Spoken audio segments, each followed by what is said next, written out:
everybody over there. I've got the recording on. Okay. Now, the first thing we're going to do today is I want everybody on the left-hand side of the room to move to the right-hand side. And I want everybody that's on the right-hand side to move to the left-hand side. All campuses. If you're on the left, move to the right. If you're on the right, move to the left.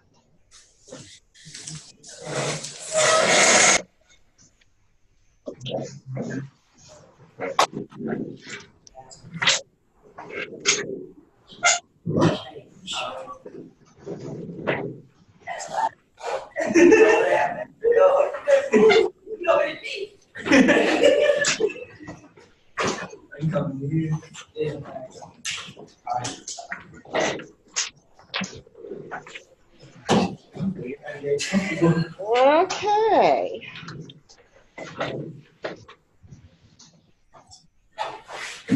Let's see. How about Emporia? Did y'all switch around? Yeah, I'm right here. Okay. Now, I'm going to see if I can get a little piece of paper to show up here so that we can take some notes here. Y'all see some paper? I know we do here. Everybody okay? Yes. All right. Now, I want you just to tell me what's going through your mind. Wonder why you got changed. Why? Yeah. Good question. Okay, let's see if I can get this to focus a little better for us.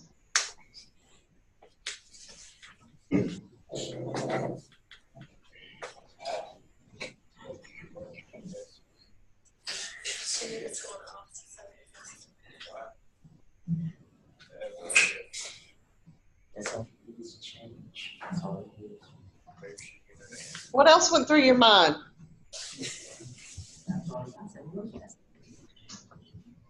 I have to stay over here and move back. Can go back, okay?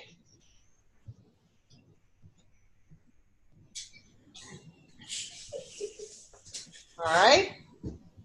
How about the other campuses? What was going on in your mind?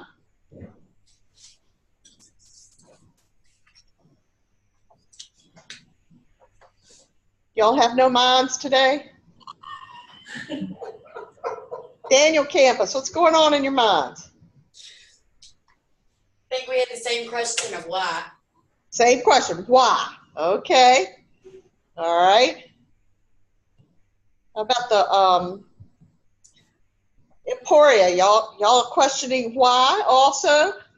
Yes. Yes. All right.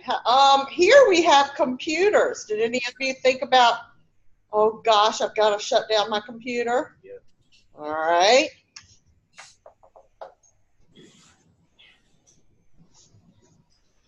In other words, you got to stop what you're doing.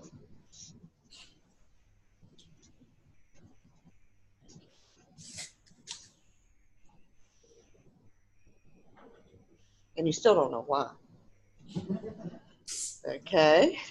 All right. Any of you feel any kind of emotions? Anger, stress, confusion. Y'all ticked off at me for making you move. I kind of noticed on all the campuses, everybody seems to pretty much sit in the same seat every single class period, for my class anyway. So I think you all are kind of creatures of habit. So maybe you're not so comfortable with moving. Okay.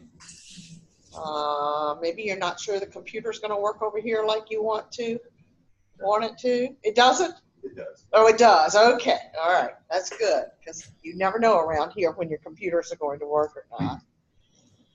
Now, does anybody have any idea why? Let's go back to that first question. Why did I make you guys do that? For change. Absolutely, you got it.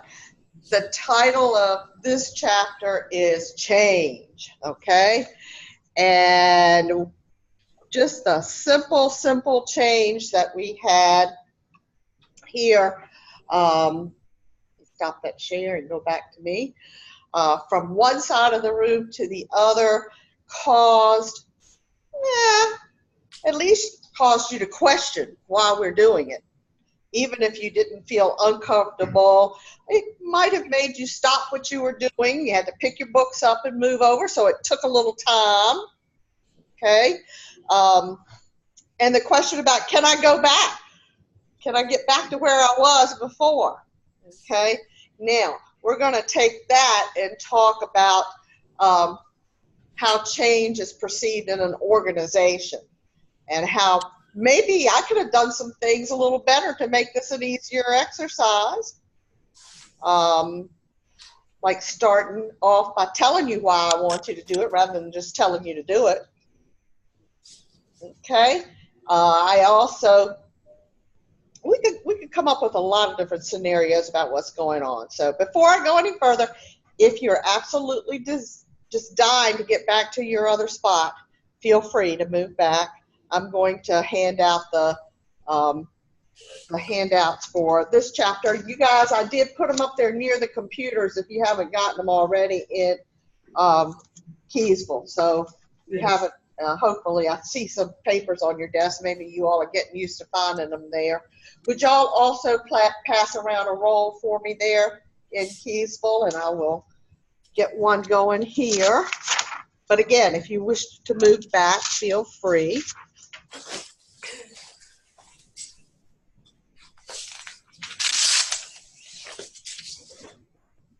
Last day of February. Means my bills are due already. That's horrible.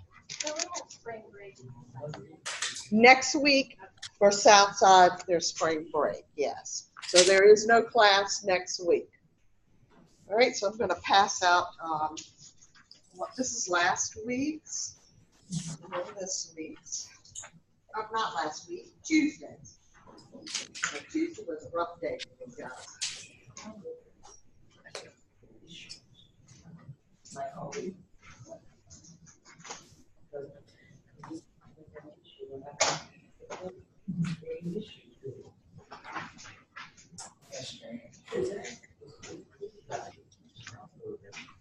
I think we got a few folks here who decided to take spring break early. Looks like we're missing a few, so. I would love to take spring break early. Maybe we'll get done today without too much problems here. So we're going to transition from simple change in the classroom over to change in an organization. So I'm going to see if I can get our little video going here and the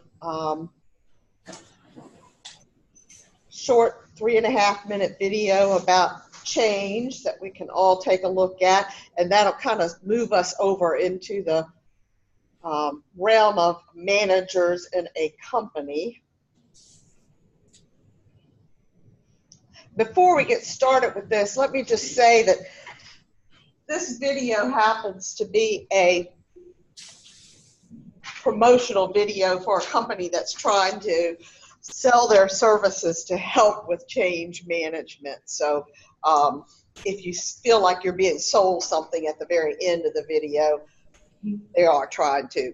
So you can ignore that piece of it, but it really does go into how complicated it can be. So let me get us back here and we will take a look at David. David's the CEO of a big company. Ooh, that's mighty low. David's company is growing fast, very fast. And to maintain a competitive edge in an era of hyper competition, David plans to introduce a change in the way he's doing business. Any good leader knows that the only thing that's constant is change. Changes both within and outside the organization. Mergers, acquisitions, adopting new practices, upgrading technology. All of these are inevitable. David's decided to implement ERP to manage critical functions like sales, finance, and human resources. But how are these changes going to affect the average employee? Someone like Sam, for instance. Meet Sam. Sam's an accountant. He's great with numbers. What he's not so great at is handling unpredictability. He's worried about how he will manage with the ERP system. Will he be trained properly and on time? Will the new system be launched at one go? Will the timeline of these changes be communicated to him? Sam's too anxious to focus on work. He misses deadlines. His customers are unhappy. He's so apprehensive and stressed that he quits. Now imagine the same situation with every employee of the organization, not just Sam from accounts, but Bobby from sales and Ann from HR too. That's a lot of uncertain people stressing out about the ERP with no clear communication, worrying about changes that could have been handled better. Morale drops, attrition increases, deadlines are missed, quality falls, customers are complaining, the company suffers. Now you know why David's nervous. But what if there was another way? What if you could pick up the phone and call the specialist in managing organization change? Leading industry experts with the experience and the know-how to help ease your organization through difficult periods of transition. That's where we come in. We specialize in organizational change management. We can help assess exactly how to deal with any change in your organization, identify potential change barriers, and create a change roadmap. A change management strategy. A strategy that will ensure everyone affected by these changes are sufficiently engaged and their buy-in ensured. We'll manage key stakeholders at each step of the change journey, focus on people capability through training sessions, and ensure people alignment with the organization design. And what are the benefits for you? Increased productivity, project cost control, and greater confidence, with better performance and happier customers. Now you, like David, can lead a company through ever-changing times. Change is constant, so let's change for the better, together. Okay, so I am sure that you saw the sales pitch there, but one thing that you should gain from that is that if it's not that easy. Oops. Grammarly can help. Get every time that these Grammatically correct. PowerPoints and things just keep on going. The writer's message and the word choices. All right, I'm coming back.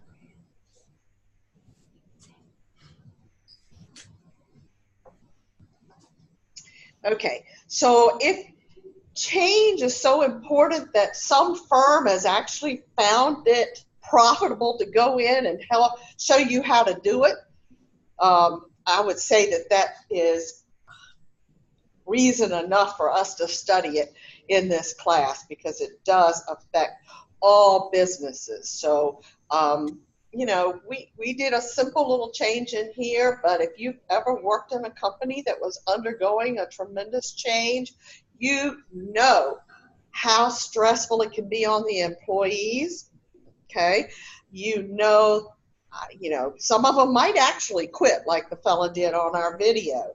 I've actually been through a couple of significant changes in some organizations in the past. I've been through some pretty simple ones, but the biggest change I ever went through was I was working for what's now called Verizon, but at the time it was, well, before that Bell Atlantic, and before that CMP Telephone Company.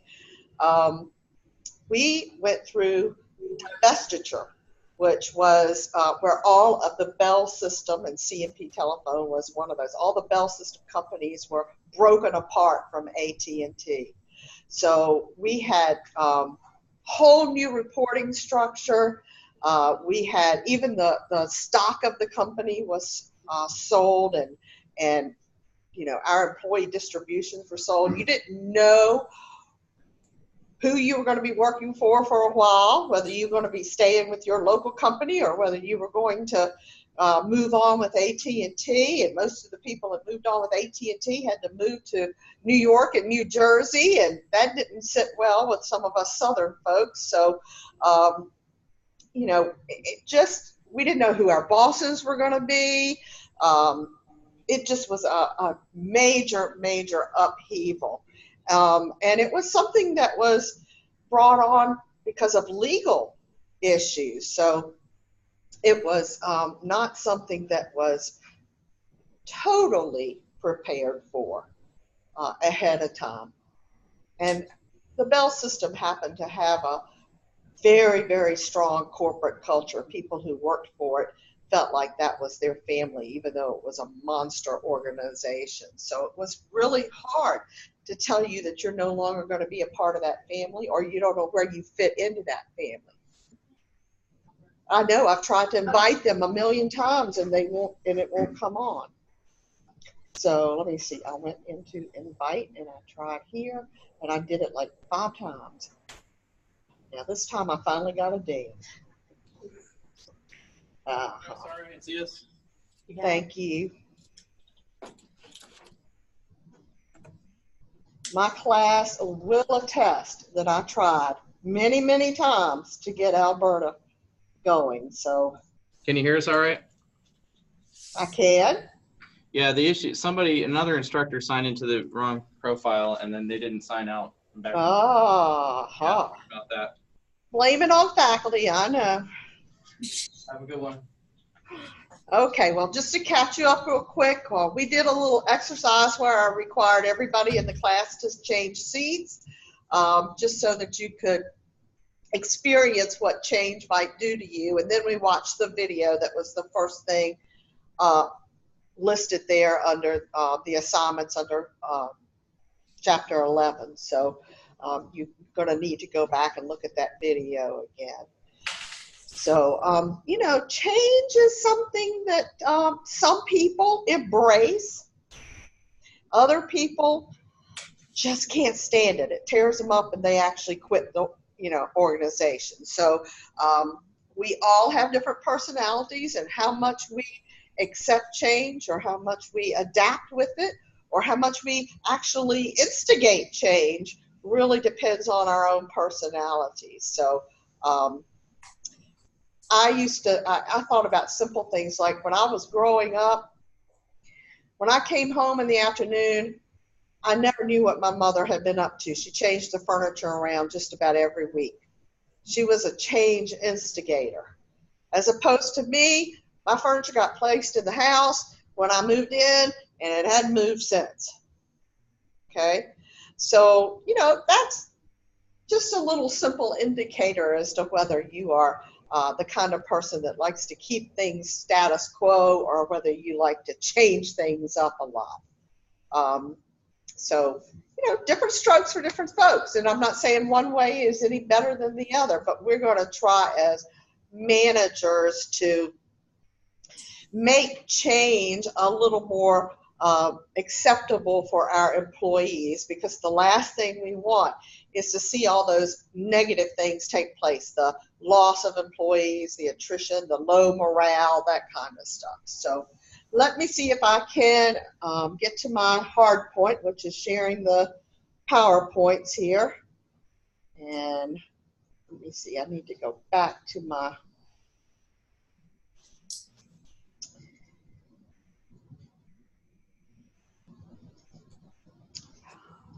and get my PowerPoints up and rolling.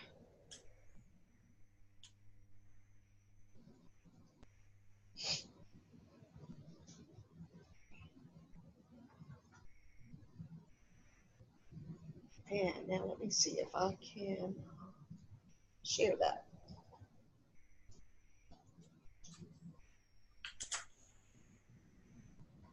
Yeah.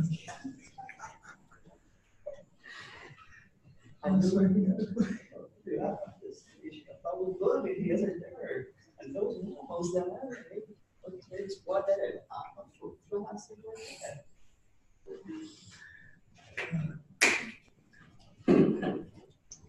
All right, let's see how we're doing here. All right, we've got PowerPoints over here. How about you guys at the other campuses? Yes. Wonderful. Let's keep it going then. All righty. So notice that they've lumped in stress and conflict along with just plain old change here. So obviously they come in hand here. So we're going to look at trying to alleviate some of that. So we'll talk about principles of change management, things that you need to consider, and learning to have an appreciation for that stress that goes along with the change. How are you going to handle conflict? Okay, and then talk a little bit about virtuality as being something that can probably assist us when it comes to change as well. Now, change usually doesn't happen just for the sake of change, although I swear that's what my mother did with the furniture. It's usually done in order to increase the effectiveness of the organization. Someone has determined that a change is needed in order to make the organization more effective and successful, of course. It's really a necessity. If you stay where you are forever, your company's not going to thrive. It's just not going to be able to compete where it is all the time. This little chart just shows you the correlation between being able to adapt to changing environments and changing needs and customers, and how long your organization will actually survive. If you are in here in spot 4 or 5, where you have low stability, low adaptation skills, all the way up to even high, even if you're not stable, notice that there's a certainty of death of your organization. It's really rough. Okay? And it's going to be a quick death. It's not going to be a long one. Okay? Low adaptation and high stability, you're still going to die out, but it'll be a slow death. Okay? But if you can get into spot 2 and then ultimately on over to spot 3, where you have high stability and adaptation skills, that's where your company or your organization is going to have a good probability of surviving and growing in the future. Okay, so we have 5 different things that really will impact us when an organization is changing, and we're going to look at each one of those separately. Change agent, determining what should be changed, the kind of change to make, looking at the individuals affected by the change, and an evaluation of the change. Again, that's those 5 items right there. All of those have an influence on how successful any type of change will be in your organization. The most important is that the change agent, okay, that's whoever it is, either inside or outside the organization, who kind of implements the change to begin with. All right, and that person needs to have skills in order to solve a lot of the problems that will come about as a result of change. Okay. Again, I think of a change that's taking place right now in my organization. Our president is retiring. Okay, so we are going to be subject to new administration. Does that concern me? I don't report directly to the president, but heck yeah, it concerns me, because I don't know when we get a new president whether that new president's going to just change everything. They could do that. Okay. I don't know what their priorities are going to be, whether they're going to align with what I put as a high priority over my career. Okay. I don't even know if maybe they're going to decide to shut down some campuses or maybe add on some campuses. We just don't know. Okay. Will I like the person? Okay. Will that person like faculty in general? Let's sure hope they like students, because that's where our money comes from. Okay.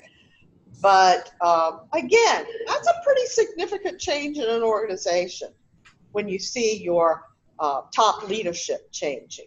We've already heard a lot of rumors. Whenever you have change, that's when the rumors fly. We've heard, oh, they're not going to hire anybody inside. It's got to be somebody outside.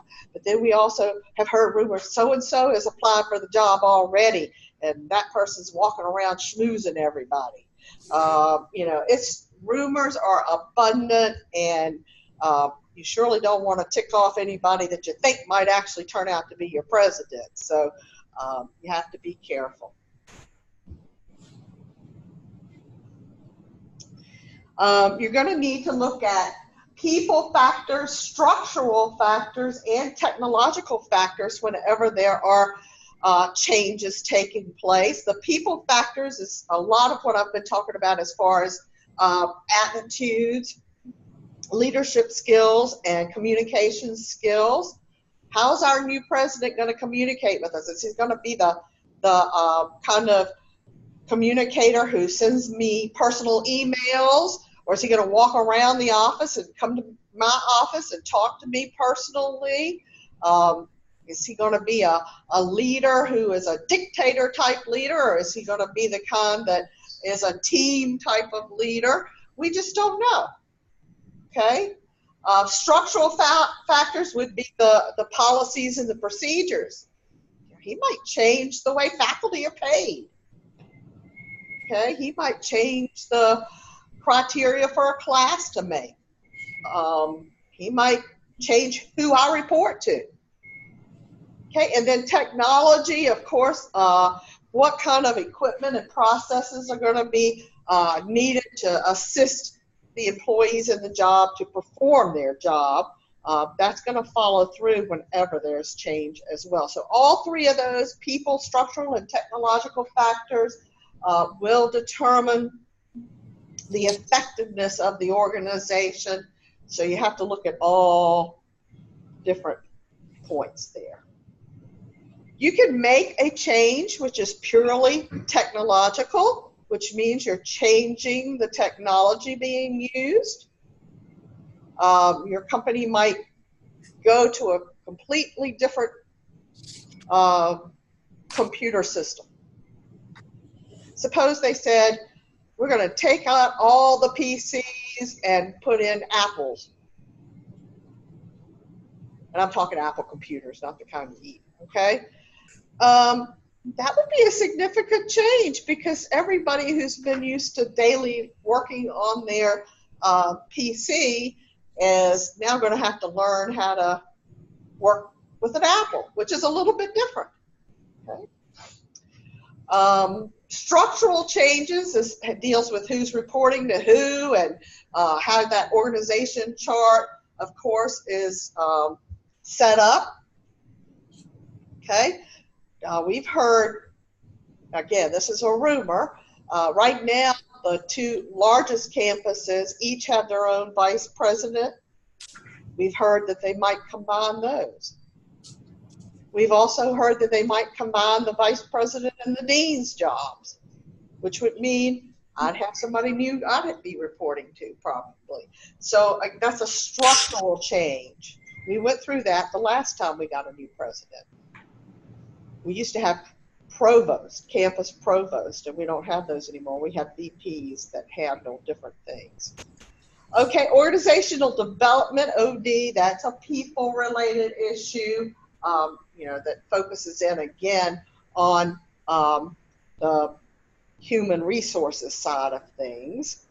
Again, this is another little grid looking at some of the styles that are out there from managers. Lots of managers have a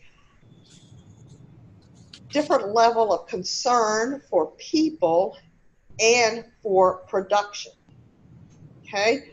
You'll find some managers who have high concerns for people, but they don't worry too much about the production.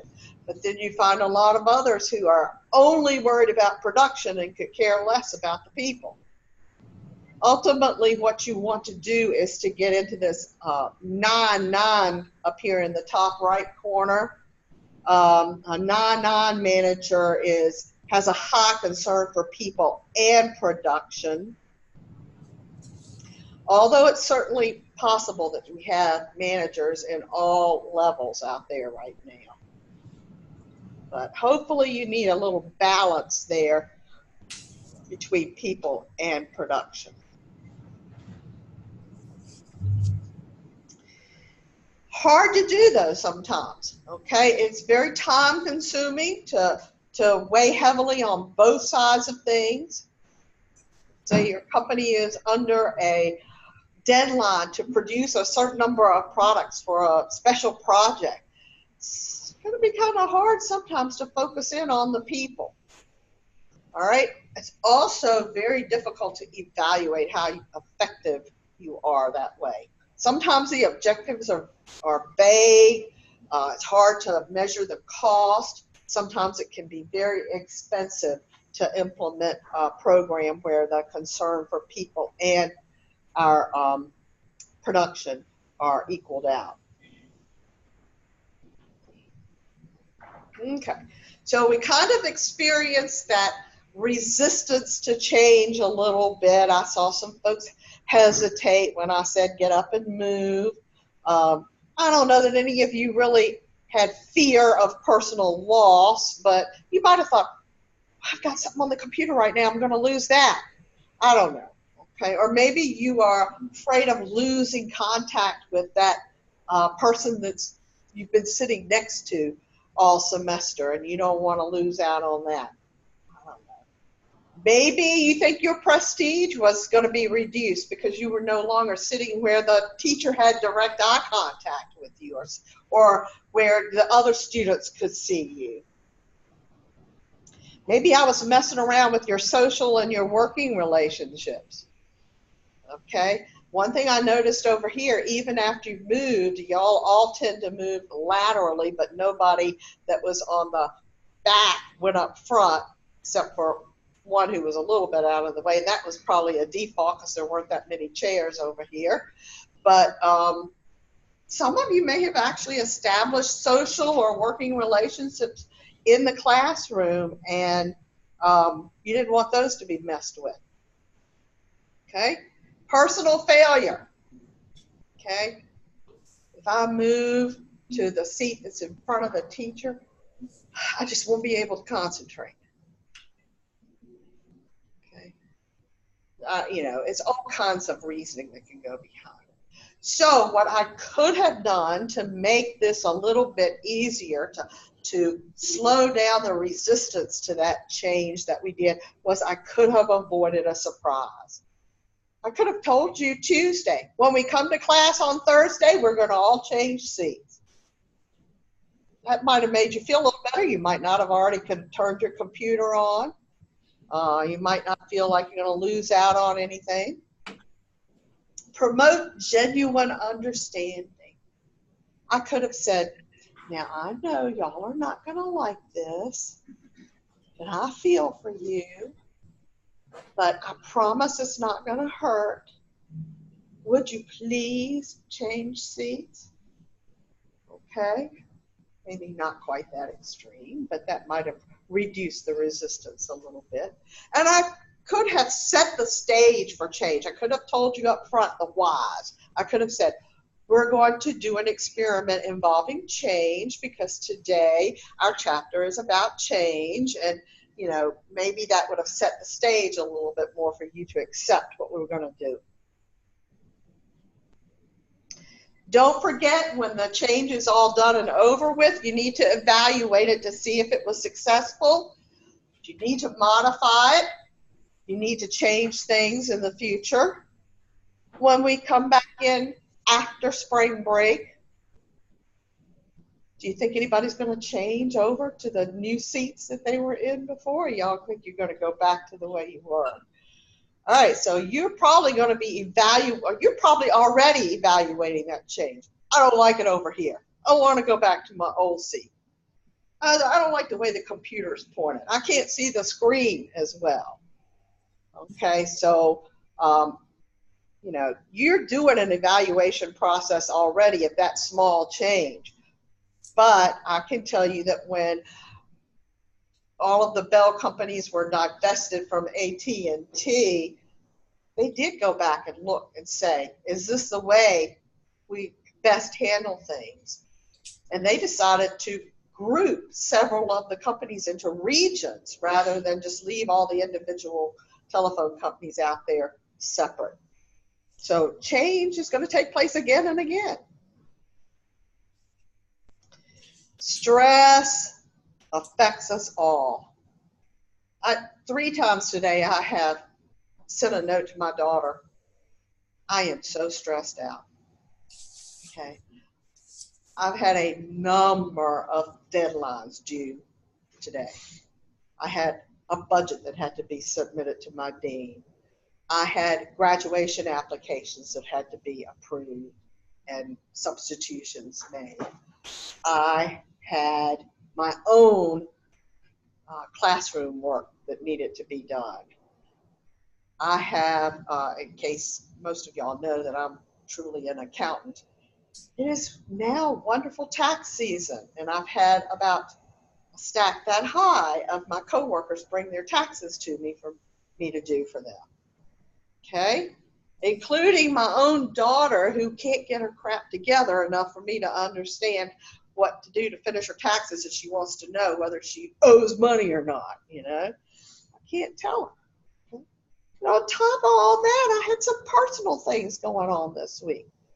I lost 2 family members within the last 7 days. So talk about stress. Okay. It not only messes with your mind, it can mess with your body. Okay. Mess with your subconscious. Maybe you don't sleep well. Okay. I can measure stress some ways that other people don't do it because I'm diabetic and I have to take my blood sugar readings all day long. When I am stressing, those sugar levels are higher. It doesn't matter what I've eaten or whether I've eaten at all. My sugar goes up when I'm stressing. Okay, that's a direct bodily impact. I'm probably not functioning totally 100% when I'm under stress. I got Tuesday the message of a family member passing away, and I was right at the end of a class, and somebody had left a voicemail, and I found out what had happened. I kind of just broke down for a little bit, okay? And I'm not talking emotionally I broke down, but as far as functionally as well. I actually sent my boss a note saying, just to let you know what's going on, and I'm not 100% right now, okay? It's going to happen to all of us. Stress is going to affect all of us. Some people deal with it better than others, okay? I always think I can handle stress pretty well, but when it hits you with so many things at one time, I don't do such a good job. Stress costs companies $150 billion a year. Okay, that's a lot of money. All right, now some stress is good. Okay, notice here that moderate stress actually brings in a higher level of worker performance. Okay? You know, some stress kind of motivates you a little bit. If I hadn't have been stressed to get that budget in today, I might have just blown it off and said, oh, so I'll get around to it next week. Okay? Or maybe if you are stressed because you've got a test coming up, you might not study too much. Stress might prompt you to study a little bit more. Okay, so some stress can actually improve a worker's performance, but when you get to a high level of stress, that's when it starts affecting the performance level of your workers. Unhealthy stress can cause you to have high blood pressure, a pounding heart, tummy issues, fatigue, low energy, moodiness. I know none of y'all ever get moody. And increased aggression. You ever snap back at somebody because you're stressed, doesn't have anything to do with them? We always tend to snap back at the people that we probably care the most about. That's pretty bad. Now, what else? Are you excessively using alcohol? Do you have an outburst of your temper? Are you compulsively eating? I'm a stress eater. I admit to it. If I'm stressed, pizza is very satisfying. Okay. High levels of anxiety and chronic worrying. I've obviously got that one because I wouldn't have texted my daughter 3 times and said I'm stressed. I'm worrying about getting all this done. Okay? That's unhealthy stress. So you have to learn how to deal with that personally. But the thing is, you as a manager need to help your employees deal with the stress. Create a supportive organizational climate. I actually had, my dean was not on campus Tuesday when I had my bad news come through, but another dean came in and actually gave me some support. And that was worth a lot to me. That was a lot of saying to me that the organization recognizes I'm under stress and that they want to help me out. Okay? You can actually offer stress management classes for people. During exam time, frequently they will offer some stress management tools for students. They may have refreshments. I've seen them have massages offered, chair massages offered. They have that frequently at Keysville because we have a group of students who are majoring in massage therapy, and they will offer massages to students during exam week. Faculty take advantage of it too, and they're wonderful. They're wonderful. Make the jobs interesting, okay? If your job is interesting, you won't focus so much on what's stressing you. And you can also have career counseling services available for your employees as well. And most companies these days do have some kind of built into their health benefits opportunity for counseling, either within or outside of the organization. Now, unfortunately, if the stress gets too high or the change is really, really something personal, you might end up with actual conflict.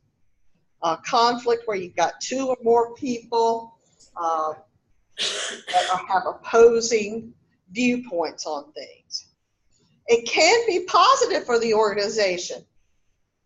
Okay, they can actually, conflict can produce some good results. But you want to avoid this threatening feeling that they're making here. If a manager makes a change that threatens an employee, that's when you're going to see conflict take place. Okay? Not good at all. Okay? So when there is conflict, there are several things you can do. 4 of them. You can compromise, you can avoid, you can force, and you can resolve the matter. Compromising is where each party gets only part of what they want. Everybody's giving up a little something when you compromise. Okay, avoiding is where the conflict is just totally ignored. I'm the kind of person, I don't like conflict. I'm probably going to avoid it if I can at all possible. Not necessarily good. Okay? Forcing is when you as a manager, you step in and say, okay, this is it. That's over. We're not going to fight about this anymore. Okay? And the resolving strategy is where you actually sit down and work out your differences. I would say resolving probably is the best of those four methods. Because even when compromising, which is usually viewed as a positive thing, with compromising, everybody's having to give up something. But resolving actually works out the differences.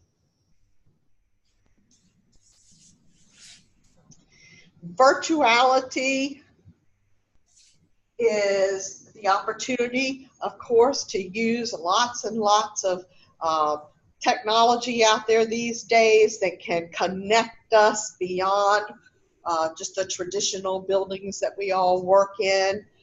Nowadays, our organizations are truly extended beyond the traditional boundaries through email, internet, things like the Zoom that we're using here, and so on. Those virtual organizations can be used to help come up with alternative work arrangements and deal with some of the conflict and stress that you're seeing. We can go just from simple occasional telecommuting all the way up to being fully mobile, okay? You guys know that I, on a normal basis, I live in Halifax and I commute to Keysville just about daily. Well, the fact that we now have Zoom classes makes it possible for me to actually be a little closer to home on some days. That makes me happy.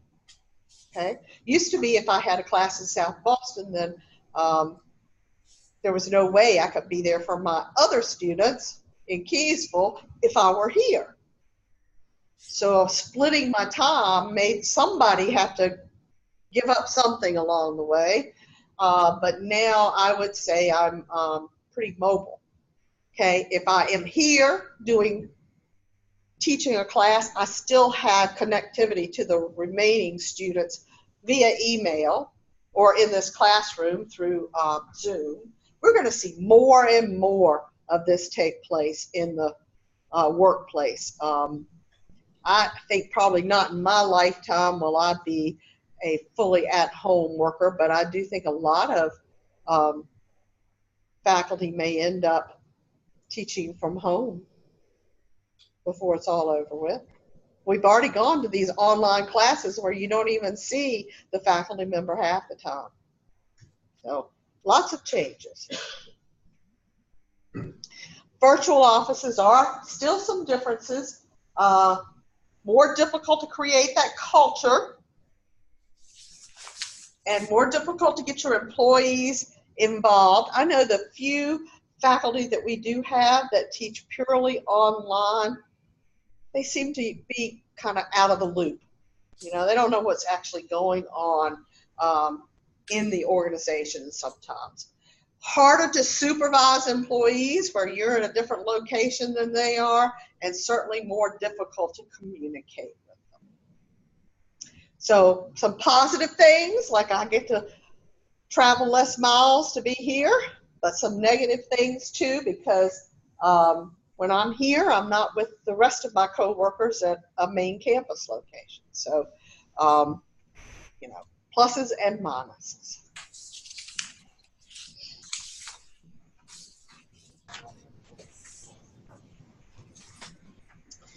All righty. End of the chapter. I hope you all have remembered that there is an assignment due Sunday that you need to knock out before you take off to Cancun or wherever you're going for spring break. Unfortunately, I'll be lucky if I go to Walmart.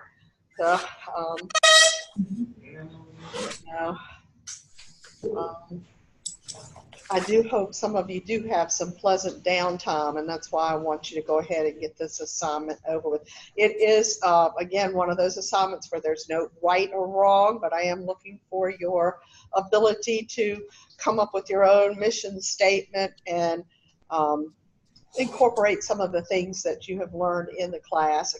Once again, be very careful with the grammar and the sentence structure and the formatting. Read what you're coming up with out loud, or have somebody else read it to see if you're actually making sense before you hit the submit button. And what kind of questions do we have? Don't come to class next week at all. To anything for the South Boston people. I don't know what DCC is doing. So if you have DCC classes, I guess you better find out, huh? It's the week after. We never seem to have them at the same time. None of them are taking both. Well, that's a thought.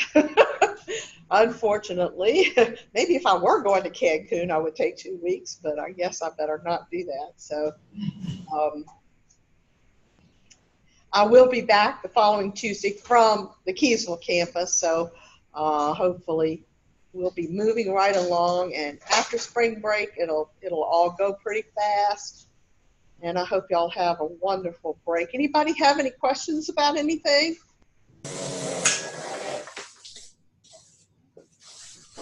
All righty. Have a good one then.